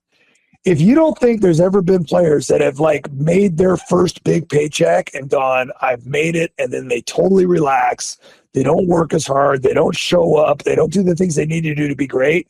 There's hundreds, maybe thousands of stories of players that's how they got soft as soon as they start getting paid. Ain't no doubt. And I think that's a huge problem in college sports now too. If we have a bunch of players that want to show up and work and are willing to be coached hard, then you can end up having something magical. But I look at our schedule, you guys. I look at it, and I look at the talent we brought in. And granted, this is off season, me feeling really good about everything because I haven't seen them practice yet. Yeah. But I'm pretty pumped up, man. I would be shocked if we didn't get to, 7 would be like, dang it. Yeah. Like we needed to win 1 or 2 of these games that I think we could have won. But can we have one more little comment here? And this is again, and I don't want Nico to get mad at me because I love Nico. I got a chance to meet him and talk to him this year. I think he's the key to the whole thing. Mm-hmm. Yeah. Like it's just it feels like we've gone out and put the pieces together. Now let's see Nico live up to the talent that we've all seen little splashes of here and there. Let's live up to it. Let's become a better passer. Wayne. Let's become someone that can read the defense. Let's keep being the great runner we are and use those legs in a timely fashion to make big plays that drive defensive coordinators crazy. If he becomes that elite guy, you guys, then maybe that's the difference between 7 and 9 or 10. There's no doubt. And because Wayne, when you have a great quarterback, it's incredible. No, there's no doubt. And Wayne, on the What's Bruin show, like for the key players, we like to come up with little drops to play for them when they're playing. And Nico, and this says it all. I don't know if you're a Velvet Underground fan, but this is what we play. Every time I say Nico Iamaleava, we play this drop. I'm waiting for my man. Iamaleava. We are waiting for our man, Nico Iamaleava. I mean, and if he becomes the man, then the Bruins are, on Easy Street, baby. It makes it, you guys hold. Listen, quarterbacks, we do always overhype it, but when you look at Nico's skill set, he's not just a thrower. He's a guy that can really, really drive you crazy but if he's just a runner and he doesn't become like the passer that scares you, then it may not end up being, we've seen plenty of really good athletes. This year, for example, we saw DJ Lagway and the guy from South Carolina, I'm forgetting his name right now, both those players were so hyped before the season because of their athleticism. Right. But neither one of them even came close to living up to expectations. So the idea is this year is you see a Nico and you go back and watch game film of Penn State, and you're going to be like, oh my gosh, like what a freak of an athlete. Like it was just incredible. No doubt. But if you don't add that element of being able to be the complete quarterback, it limits you, and it allows defenses, because after that, everybody spied Nico. Everybody made sure, and by the way, that takes a defender out of everything else. So that's when it should be game on. If you're that worried about me, then I should be able to throw the ball around the field. So it just feels like it's all there. And it's just like, I can't wait to see how much he improves, because quarterbacks, people forget this too. Like, I tell people this all the time because I love Cade McNown. Like, he's one of the greatest quarterbacks that's ever played at UCLA. Almost named my kid His after first two. He's no Wayne Cook. Exactly. Well, that's fine. But I didn't start playing until I was older. Right. Cade started playing as a freshman. Threw up on the field. Cade's freshman and sophomore year, he threw a ton of interceptions, you guys. Yeah. And then his last 2 years were the 20-game win streak because he got better. Drew Olson had that magical senior year. It was glorious. But it took him a while to get to that point. Yeah. Like, most quarterbacks get better when they get older. Like, look at the two players that just played for the national championship. Those are seasoned guys No doubt. that have been around for a while. Nico's played on a team in Tennessee that went to a playoff. And then he played on a team last year that really struggled. Like, I just see that, like, he's got a lot of information in his computer, in his mind. He's had a lot of football that he's played. I'm expecting him to make that jump and be a lot better this year. Like, most quarterbacks get better the more they play. I think we all are. Now, This has been absolutely glorious. I said it was going to be the easiest interview I've ever done, and it really was, because Wayne is so gracious and awesome, and he's literally been on our show for 50 minutes at this point. So, Wayne Cook, I love you. You are the greatest middle school teacher in California Ever. You are an amazing father. You got a kid that's Humboldt State. Where'd you say? Where's your kid at? No. Chico State. He's on the Chico State wakeboarding team. How's that for fun? Dude, that is so California. That is awesome. Let's go, bro. but anyways, Wayne Cook, always the most gracious man with his time ever. He's a great ambassador of UCLA sports. Mm-hmm. He is one of the great UCLA athletes of all time, and we're always thankful to have him on the show. So, Wayne. And really, Wayne, I think personally, you got to throw your weight around. You just got to go like Coach Chesney. I know you don't know who I am, but I'm the man. I'm the guy here. No, shoot. He was so, you guys, listen, we got him at the end of the day that day after he talked to everybody, and he was amazing. So, awesome. Like, I can't wait to get to talk to him more, but I do, can I throw out, I'm going to be kind of schmarmy right now, and I'm going to say something. You guys have been covering UCLA for long enough. Do you remember how often, like, our fan base would get really mad at the shoes that we wore? Oh, yeah. Like, they were always, man, if we were just a Nike school, we'd be so much better. I laughed so hard when I was telling everybody, like, wow, there are 2 Adidas schools in the national championship. it's very funny, yeah. I'm like, I don't know how they got here. There's no way they could possibly win without a certain type of shoe. And I'm not trying to be, by the way, but that to the Nike people, I love you. I'm not a jump man. I'm not trying to be mean. I just have always, when we go back and we talk about all the excuses that we can make, I always thought that was one of the lamest ones. I played in a Rose Bowl playing it. I played in a Rose Bowl playing at Reebok. Yeah. I have a bunch of Reebok jerseys that I got on clearance It's at Laval just Commons. shit. They're It was just, wonderful. so anyway, I thought that was really funny. No, and again, if I offended anybody by saying that, all you fans out there, you can suck it. I'm sorry. Actually, you but pumped me up. I felt the need to say that. I love it. I'm still an Adidas guy. I've been wearing Adidas Sambas for like 20 years. That's just how I roll. But you make a good point. I hate the jump man stuff is amazing. Oh yeah. But I just thought it was funny. It's just whenever we go down that road of what kind of excuses can we make for why we're not better. Yeah. Let's eliminate those excuses. That's the whole point. That's right. We can go out there and say barefoot, and if we're better than the other team, we're going to beat them anyway. At the end of the day, exactly. It's just really goes back to the SEC argument, right? It's like, show me on the field. I don't want to hear all your baloney about what happened in the past. You're darn right. Yeah. Wayne Cook is a friggin' champion. We are looking forward to 2026 UCLA football. It's going to be fantastic, unbelievable. We're just so pumped. But Wayne, thank you very much for being on the show tonight. And we can't wait to have you on again. And remember, Bruin Insider Show every Thursday, 7 p.m., right? AM 7, it's AM 790. Are you guys gonna, that I did want to ask this, I forgot about it, but are you going to be consistent through the off season? We're not.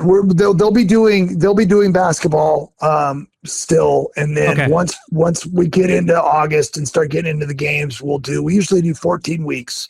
Like, I'm convinced that show should be year round. Like, Nick and I are going to push for doing more, but we'll see. I don't know exactly who to talk to. I have an email all ready to, because we want to get more players. We want to get more assistant coaches. We want to talk to the coordinators. Like, all of that stuff, if they're willing. I just feel like everybody out there listening right now to you guys, we want all the information we can get. Well, Wayne, I'll tell you this. When the Bruins are 10-2 next year, you're going to want it every fucking week. Go Bruins, right? Go Bruins. Go Bruins. Let's go. Yes. That's what's going to happen. So from your mouth to God's ears, brother. And tell Lewin we're going to have him on the show too, because he just got a new job too, but he's still going to be doing Bruin football, right? Yes, yeah. Josh Lewin is the best, you guys. We're very lucky that guy's the part of the broadcast team. I saw that he's an tweet. easy listen. And I was like, so good. No. I was waiting for, and I'm going to be leaving UCLA. Didn't happen. I'm like, oh, thank God. Yeah, we're very happy about that. He just needs to fill his summers, so that's good. Go Baltimore. No, well, he's so. First of all, you guys, Josh doesn't. I don't think he sleeps. So he needs something to do all the time. That's funny. So he will handle it, and he will handle it like a pro. That's right. All right. Well, Wayne, go get yourself a beer or a whiskey or whatever you do to unwind. He has school tomorrow, dude. You are outstanding. And, no, I'm a dude. None of that. I will go sit on the couch with my wife. Do that. We will watch whatever Netflix show we are fully engaged in right now, and then we'll get tired and go to bed. I mean, come on. That's good. That's good. All right. Spoken like a true old married man. I love it. Cheers to you, sir. Right. Wayne, you have a fantastic night, brother, and it's great catching up with you, and we will talk to you again, hopefully spring practice or something, not to bother you too much. All right, guys. Talk to you soon. All right, man. Have a good night. Later.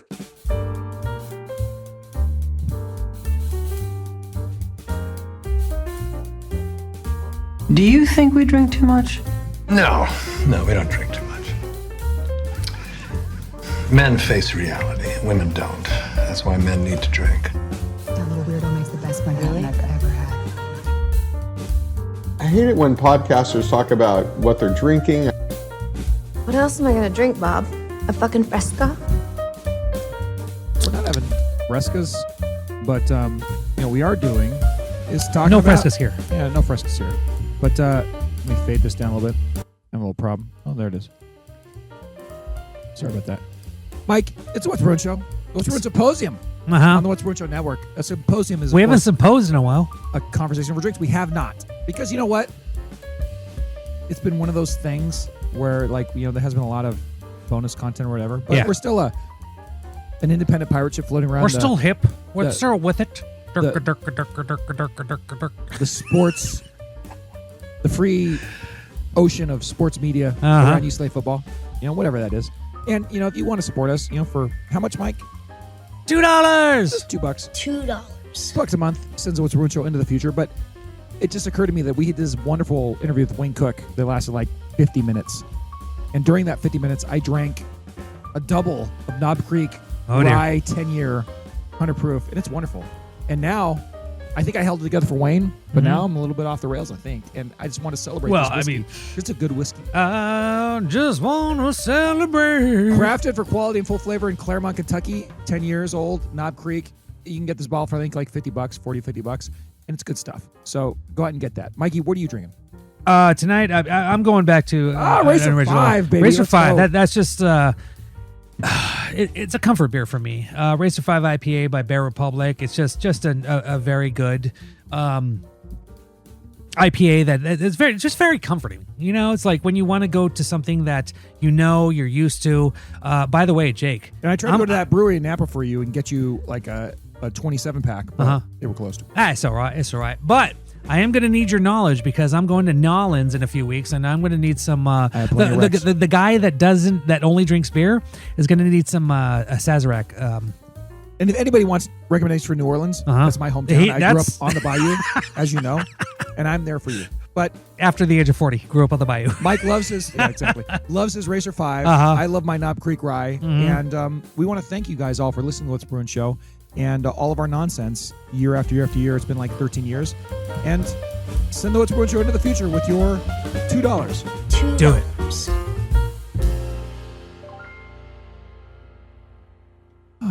So, Mikey, what's wrong with you? Oh, wait. We're not doing that yet. Mike. What? The freaking UCLA basketball team against number 4 Purdue is actually doing pretty good, right? We've actually been talking while the game has been going on, just because breaking news. Sometimes we have schedule conflicts, and we're professionals, and we handle them with professionalism. Breaking news on a weekly basis. News just in.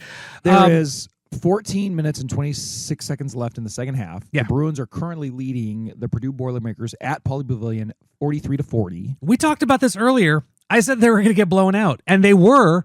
They were down by, I believe, 12 with 7 minutes left to go in the first half, but the Bruins decided to realize what the letters on their chests represent. Those 4 letters. And they tied the number 4 team in the nation, Purdue, at halftime. I think it was 36-36. Yep. And UCLA took a lead. 34-34. And what is it now? 39-36, I believe. It is currently 46-45. Oh, 46. Okay. 13-43 left. Mm-hmm. We'll see if the Bruins have it in them to bring this one home. I don't know, but they're playing pretty good. Yeah, relative to what we thought. Donovan Dent is. It sucks that it's double D. It sucks that it's this late into the season, but he's so far having a career game. So let's hope that continues. Well, Mike, and this is what I was talking about. Especially, I put out my weekly sports stats article, and my point was, if UCLA continues these trends, they're in trouble, because the hardest part of the schedule is upcoming.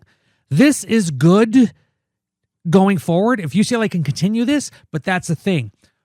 Why are they playing this good right now against a team, a number 4 team in the nation? Obviously, they want to play better against a better team, but if they played this way against Ohio State or Gonzaga, okay, I was going to put the pins to them against about Gonzaga and Arizona, but they actually played really good in that. But that's the thing. Why can't they play like that every single game? Anyway, I'm not going to get negative right now, but right now, they lost to the Bears. UCLA is going toe-to-toe with Purdue, and that's a good thing. That's a good thing. Yeah, it is. And so we'll see how they do. Yeah. And everything we said before we had Wayne Cook on was just like, Cronin's not doing it right now. I kind of want to see him succeed. I don't know if Mike does, but it's okay. We're not going to say that. But I want UCLA to succeed. Mike wants UCLA to succeed. There are no wants the bald leprechaun to succeed. You said it. I didn't. I did. I want him to succeed. It's okay. But there are patterns that are showing that are not successful. This game, podcast has a little bit of a schism in how we're treating the UCLA basketball's head coach for men's. I'm sorry if you're not winning championships. If you're not Wooden-esque. I'm just saying, there's a little bit of a schism here, but we both agree we want to see the Bruins win. And right now they're up 48-45 on the Boilermakers. Damn. 12:51 left in the second half. Nice. We'll see how it goes. 50-45. I'm sorry, 12:30 left in the second half. So we'll see how that goes as we go to What's Bruin with You. But hey, there is room in the world, in the universe, Mike. Isn't there room in the universe for a Bruin team that struggles to a 12-6 overall record, 4-3 in the Big Ten, and then they have Donovan Dent, they have Eric Daly, they have these other guys. They have what's the guy, the Bilodeau, that guy, Bilodeau, Tyler Verstappen, Bilodeau, and they. By the way, good call for Bill. Bill caught it. He caught our F1 reference last week. He did like your reference. That's right. That's right. I was like, damn. Whatever that guy. Anyways.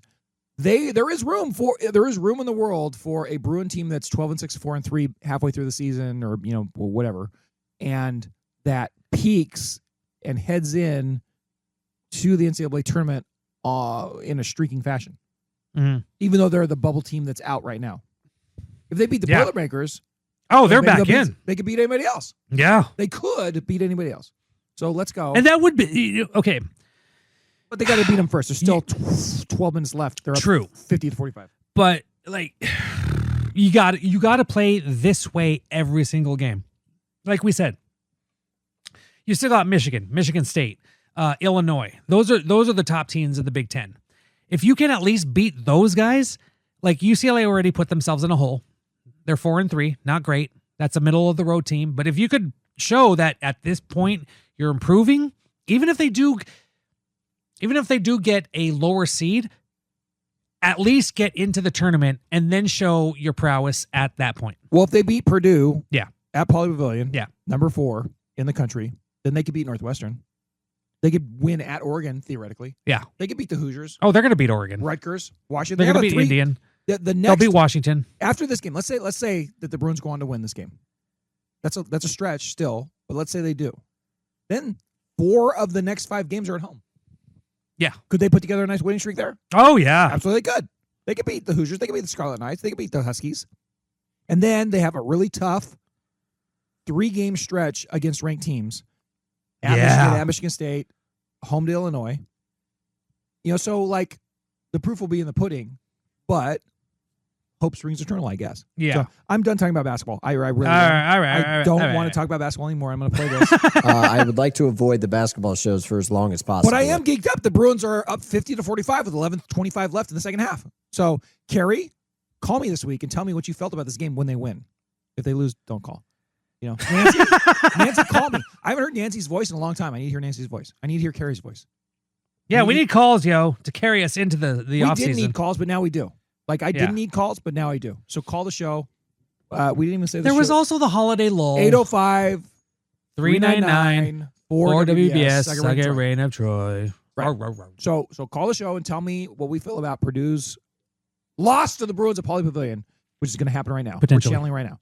We're channeling. The Bruins are outscoring them by 5 in the second half, and it's going to continue all the way down the stretch. We'll see. But if it doesn't, oh well.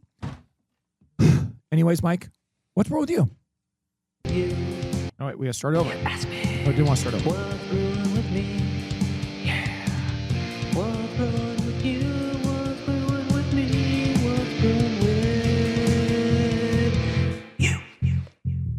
Mike A. A lot of different little things here and there. Still doing Mike bought a car all of the and he had a basketballs. warning light, but then it went away. I'm proud of him. God, yeah.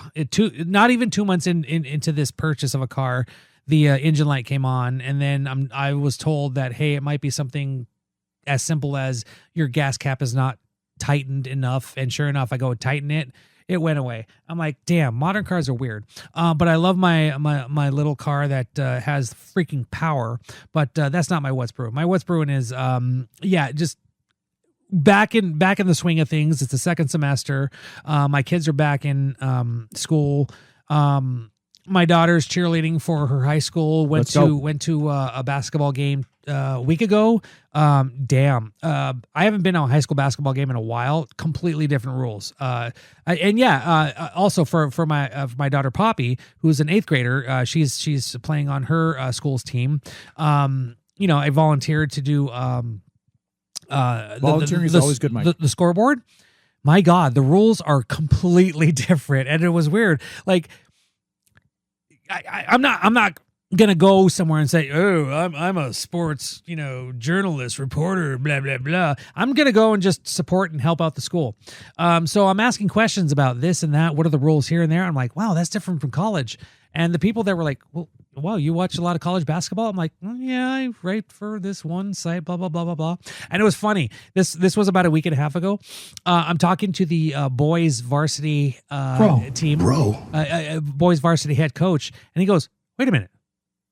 You write for Bruin Report Online? I'm like, yeah. I was like, what's your name? I'm like, Mike Regalado. Like, no way. All of a sudden, the coach is just we're bonding. It was awesome. It was also in the middle in between quarters, so I'm like, Coach, with respect, I don't even know this board. I gotta focus. But way to go! Way to leverage that career. Right? Oh hell's yeah! But we talked afterwards. We're just chatting about UCLA sports. It's funny because the boys coach, all UCLA. The girls coach, all USC, which I get that, respectful. My daughter Poppy is the starting center for her team. And she still kind of has like a deer in the headlights kind of mentality, but she doesn't know her power. She goes out there and just does what the coach tells her, and she's grabbing like 6, 7, 8 rebounds a game. Nice. I'm like, girl, do you want to, she gets upset that she's not scoring as much. I'm like, Poppy, girl, she's almost as tall as me. Exactly. I'm like, we don't need you to score from 3-pointer. We need you to grab rebounds, put it back up, help out. So I'm like showing her little stuff about like boxing out, and especially like when they're doing presses, she's like standing there and kind of like letting the defense just kind of be in there. I'm like, Pops, pop out, get some space. Just proud dad moments that I'm just like, that's my girl. And then my son Hugo is just really into football, and I got to have that conversation with his mom about what we if we want to have him play football. But he's really loving it, dude. It builds character. We over Christmas break, we were watching all of the we were also watching some of the NFL games too, the playoffs. He is asking question after question after question, and I'm like, I love this. I'm answering. This is great. If you need help, I'll always make this argument. Oh, dude, bring it. You tell her to call me. Oh, hells yeah. Oh, maybe I have some credibility. Maybe I don't. No, exactly. But I will speak. But no, on the subject. It's so funny because like we're watching football over the holiday break, all of the college football playoffs. I want to see Hugo in shoulder pads, dude. It's honestly and like a helmet, not like 80 shoulder. He's pads. becoming athletic too, so I'm like, he really wants to play quarterback, and I'm like, dude, that is a high demand, but you need to talk him off of that. With what looks like his physique might be, I'm like, dude, you could be a wide receiver.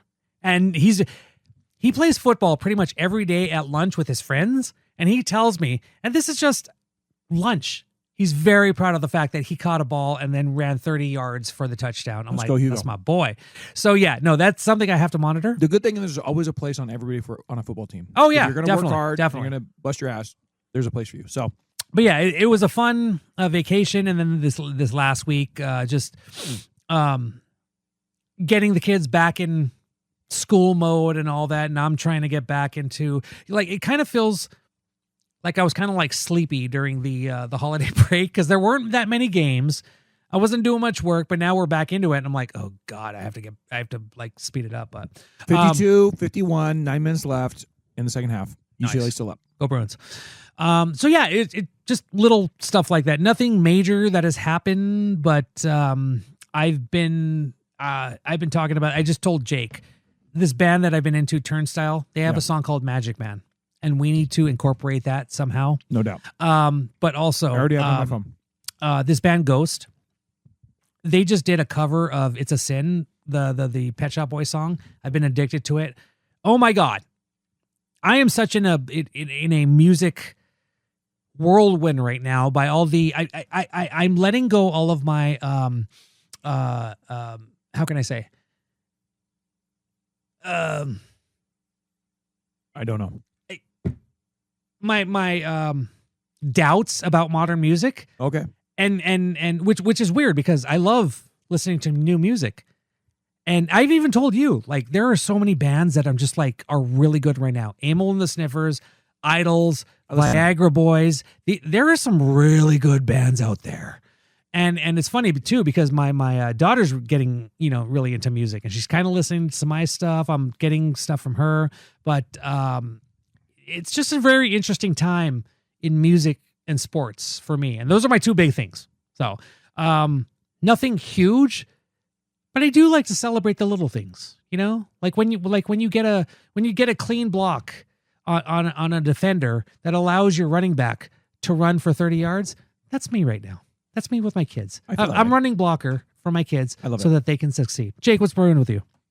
I do appreciate that. And you talk about modern music and all that stuff, and I've never like turned my back on modern music. I always have tried to stay. I've been a snob. You have always been open about music. I've been a bit of a snob. I'm stuck in my ways. Okay.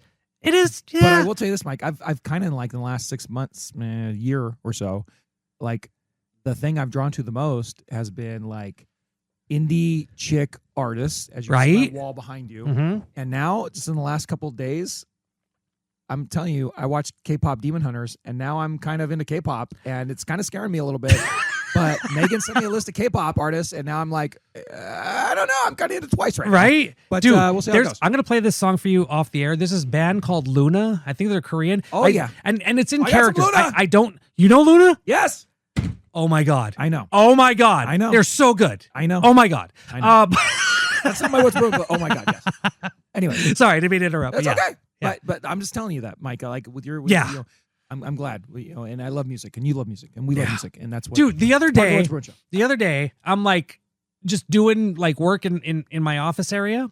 And I hear in the other room, my daughter Violet is playing The Smiths. And it's like that one meme of Leonardo DiCaprio from Once Upon a Time in Hollywood when he starts crying. It's like, There's no doubt. dude. I mean, you know, my daughters this calendar year went and saw Morrissey at the Green Theater in Berkeley. So it's dude. Like, I'm feeling it right now. Are you kidding me? I almost shed a tear. I think it was about a year and a half ago or a year ago because I think it was for Christmas. You were asking what records to buy your daughter, especially in regards to the Smiths. And I'm like, I know. My boy Jake and his girl are growing up. That's right. That's right. It is what it is. But still. Anyway, so, dude, I do have breaking news. Yes. I mean, I don't want to undersell this bullshit. What's brewing? News. Breaking news on a weekly basis. News just in. In the next month and a half or whatever, the biggest media event of the year is going to be occurring. What is that media event? 9 Inch Nails? No, the Super Bowl. Oh, sure, whatever. Right? Right? Yeah, exactly. And guess which part of the What's Bruin Show network will be at the Super Bowl? What? During part of the festivities. What? Like, isn't that like kind of crazy? Like active WBS Go Bears. or adjacent WBS? Go Bears. Go Bears. Well, Go Bears. There's going to be a episode of The Bare Minimum published Go on. in just a minute, you know, like probably the next day or two. The Bare Minimum. My daughter Megan, as part of the Cal Band Go Bears, is going to be, this is like the most random, crazy shit, but she's literally going to be holding a flag. What? With the Cal Band at the pregame of the What? Super Bowl. With before the Super Bowl. Is that during the Green Day? What? I don't know pregame? what it is, but she's going to go to a couple rehearsals, and then she's going to be at Levi Stadium. Yes. Before the Super Bowl. Hells yeah. As a person on the field, you know, within an hour of the game. Does she get to watch Super Bowl? Hell no. Will she have to go home, drive home during the Super Bowl, which she wasn't going to watch anyway? Yeah, absolutely yes. But will she be a person that will be on the broadcast within an hour of when the Super Bowl is played? Yes, she will. And when there's a giant flag out there and they're like, oh, this is the Cal Bear Band, the Cal Marching Band out there, my daughter Megan Merrifield of the Go Bears variety. Sounds rumpy pumpy. That's the wrong drop. This one. Where'd she go? Yeah, Berkeley is actually really great. Go Bears. So my daughter, who's been in college for 4 years and done all sorts of crazy ass things, she's going to be part of the Super Bowl festivities. That's freaking awesome. Imagine that, right? So that's Hells kinda fun. yeah. Yeah. And then my other What's Brewing is this connects to UCLA a little bit. Just this last Sunday, I ran the Rose Bowl half marathon, and it was fun. I had a great time. I want to thank everybody, part of the What's Brewing Show audience, that contributed to my fundraising effort for the TMF Foundation, which goes towards helping to cure and fight and educate about neurological diseases like Alzheimer's and like MS. And I got to my goal like in November. My goal was $2,500, and between my friends at work, my friends at home, and my friends on the What's Brewing Show network, we got to $2,500 like that. Snap. Like, it was awesome. It was great. We dominated. It was wonderful. And then I just stopped looking at it. Well, I turned on my freaking fundraising page when I was on my way to the half marathon. And all of a sudden, I raised like $1,500 more. I had like $4,000 that I raised, like $3,900. Nice. And so that is amazing. And I want to thank all Down of with the MS, Bruin y'all. Show audience. Yeah. And so I show up to the Rose Bowl to get my racing bib and all that stuff. I ran with my friends Tuck and Goldie. Tuck from Louval Commons. Let's go, Tuck. And I show up and they're like, "Are you Jake Merrifield? Oh, hey, thanks. Thank you so much for all your support." Apparently, I was like one of the You're a celebrity. other than the like private equity funds that gave like $20,000 to TMF, of the individual people that like raise money. I was like one of the top people. Damn, Jake. So I was like a VIP at the freaking event. Hells yeah. They put me into the tent. They gave me a sweater with my name on it. They're having me all sorts of free shit. Every time I'm turning around, some lady's walking up and going, "Hey, Jake, do you need anything? Are you cool? Oh, What's dude, going on? we're doing Do you this need an next year. Uber?" I'm like, what in the F is going on here, bro? Dude, So- we're getting you VIP status next year. Let's do this again next year. It was wonderful. Let's run it back, y'all. I have decided that, every year I'm going to do alternate years of like raising money. And then like this next year, I'm going to do another like clothing drive. Yeah. That's what the pattern I've done. But I couldn't have had a more positive experience supporting the charity for the Rose Bowl Half Marathon, the TMF Foundation. Like I said, they're going against neurological diseases like MS and Alzheimer's and other things like that. Yeah. And it was a very wonderful event. And it was super cool because I got all the perks of being part of that wonderful event. And then I ran my half marathon, and I beat my time from my first half marathon, and I'm really happy with that. I'm still a slow runner, guys. I was like at a 10:40 pace, so like I'm not hot shit or anything. I was like right at the 50% mark for people that ran the race, right? But I ran the whole way, and I finished strong, so I'm happy with that. Jake, and it was a wonderful experience. You're doing better than like me. All I'm saying is, I ran 13.1 miles. I'm not saying I was happy with my race. That's all I'm saying. Exactly. Whatever. We're all You at our raised levels. money. You know what I was doing a year ago? You beat your goal. Not running 13.1 miles. Yeah, so it's like exactly. it's all good, dude. Whatever you run 2 miles, great. You run 5 miles, great. You run 13.5. You run marathons, great. You know what I can't conceptualize right now in my mind? Like I get to 10 miles, I'm like, fuck yeah, I could run a marathon. I get to 11.5 miles. I'm like, oh my God, this is the worst thing ever. I'm never running a marathon ever in my life. So whatever your level is, still, just try to keep moving. Yeah. Try to keep going up. That's all I'm saying. But I couldn't have had a more positive experience with the TMF Foundation, with the Rose Bowl Half Marathon. And I want to thank everybody out there, all the What's Bruin Show listeners who contributed to my charity drive. It was awesome. Helped the cause. It was so great, and it made me feel so good. It made me feel so good to raise that money, and I just want to thank you guys from the bottom of my heart. It was a wonderful experience. Yeah. So thank you very much. And the next thing I'm going to be running is going to be in Santa Barbara, it looks like, and it's going to be the day of the Flight of the Conchords concert, which was breaking news from Mike, my boy. Yeah, Flight of the very happy. Conchords. They're getting back together May 9th at the Greek Theater. Breaking news on a weekly basis. Jake, just finish. Nobody buy tickets because I'm going to buy tickets. And that was... Just finish, get in the car, have Sarah drive you to Hollywood. We'll be fine. Oh, that's what we're going to do. I'm going to run the half marathon in the morning. We're going to go to see Fly the Conchords. Hells yeah. That's exactly what's Let's gonna do happen. it. So anywho, that's how it's going to be. And I'm looking forward to that. That's May 9th. Guys, this has been wonderful. Wayne Cook talked for 50 gosh dang minutes. We UCLA? asked like 2 questions. Unfortunately, UCLA is now down 60-58 with 4 minutes left. But let's hope that they can rally and bring this back. Okay. But however it ends, call into the show. Kara, I want to hear from you. Nancy, I want to hear from you. Whoever. Dave, Leo, other Leo. Everybody call. Let's run it back, y'all. Yeah, let's run it back. And this has been a fun show. And I guess we'll be back next week. No, Mike will be back next week. I'll be back next week. I'm going to be on a cruise. He's going to be on a cruise. I'm going to be scuba diving the wall in Grand Cayman. No, oh my. Grand Turk. Whatever. I'm going to be on a scuba dive trip.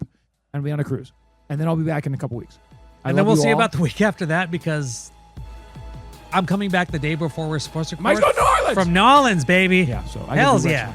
So anyways, the schedule might be a little flipped up, but you got Wayne Cook this week, so what do you got to complain Yeah, about? exactly. We'll be back. Tell your friends. It's football off season. UCLA may or may not win this game against Purdue. But it was a valley.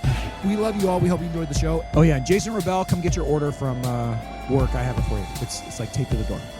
Love you, man. Anyways, and until next time, Mike, what do we say? Go Bruins. Good evening. Smoke 'em if you got 'em. That was the What's Bruin Show. Oh my God. Try us tomorrow. Same bat time, same bat channel. It's gotta be in or out, Mom. In or out. Well, I need the door closed. Thank you for your cooperation. Dude, Rob, we play some ball on the West Coast. The final word is boob. John